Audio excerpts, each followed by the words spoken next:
আমি এমন একটা আমল আমি আপনাকে শিক্ষা দিতে চাই, এমন একটা আমলের কথা বলতে চাই। আপনি যদি এটা সপ্তাহে পারেন একবার করবেন, আপনি যদি পারেন মাসে হলে একবার করবেন, আপনি যদি 6 মাসে হলে একবার করবেন, আপনি যদি পারেন বছরে হলে একবার করবেন, আর যদি তাও না পারেন জীবনে যদি একবার করেন, আমি রাসূল সাল্লাল্লাহু আলাইহি ওয়াসাল্লাম ঘোষণা দিয়ে দিচ্ছি আপনাকে অবশ্যই অবশ্যই আল্লাহর তৈরি জান্নাতে পৌঁছায়া দিবে। মুসলমান ভাইরা আমার, এই সালাতুল তাসবিহ কথা আল্লাহর হাবিব বলেছেন সপ্তাহে একবার, না হয় মাসে একবার, অথবা বছরে একবার, তাও যদি না পারেন জীবনে একবার যদি হয় সালাতুল তাসবিহ নামাজ আদায় করা।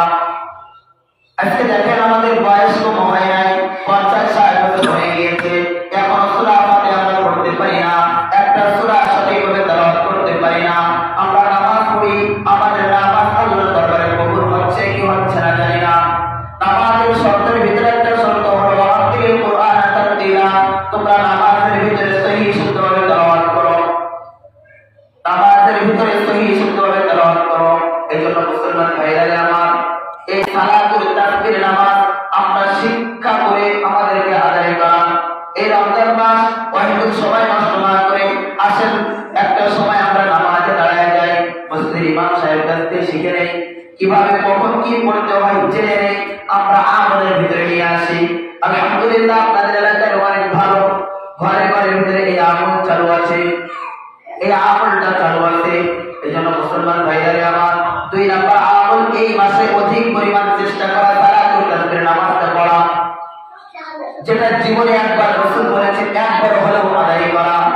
আমরা তো সপ্তাহে পারি না, মাসে পারি না, বছরেও পারি না, তাহলে এই যে রমজান মাস আসছে আমরা রমজানের সময়টা সালাতুল তাসবিহ পিছনে কাটায় দেই। আর 3 নাম্বার আমল হলো অধিক পরিমাণে সদকা করা, অধিক পরিমাণে সদকা করা, আপনার জন্য সদকা করা, আমার জন্য সদকা করা, নিজের জন্য, নিজের পরিবার পরিজনের জন্য সদকা করা।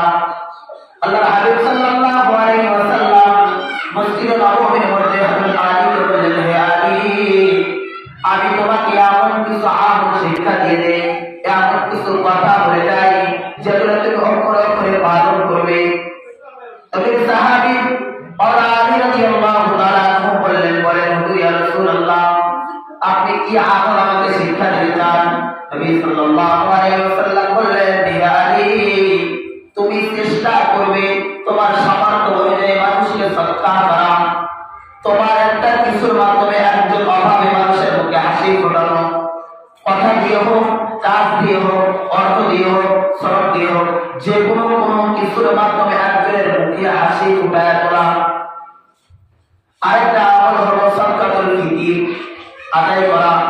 এজন্য মুসলমান ভাইরা আমার, এই রমজান মাস এমন একটা মাস আমরা ভালোভাবে করতে পারি, আমরা সুন্দর করে ইফতার করতে পারি। আল্লাহ আমাদের অর্থ দিয়েছেন, আল্লাহ আমাদের সম্পদ দিয়েছেন, আমরা মন মতো ইফতার খেতে পারি। কিন্তু একবার কি ভেবে দেখছেন, আমার আপনার বাড়ির পাশে এমন মানুষ আছে, আমার আপনার এলাকায় এমন মানুষ আছে যারা একটা খুরমা কিনে খাবে সেই সামর্থ্য নাই, একটা চিড়া খাবে সেই সামর্থ্য নাই, একটা কলা খাবে সেই সামর্থ্য নাই। আপনি বারবার যে মক্কা মদিনা দিয়ে হজ করেন, বারবার যদি কাবা শরীফ দিয়ে মাওলানা ডাকেন, এরপরে যতটা সওয়াব না হবে আপনার পার্শ্ববর্তী এলাকার একজন মানুষ অভাবের পাশে দাঁড়ালে যে পরিমাণ সওয়াব হবে। আমি আপনি মুখে হাত দিয়ে বলতে পারবো না বাইতুল্লাহ গেলে আমার হজ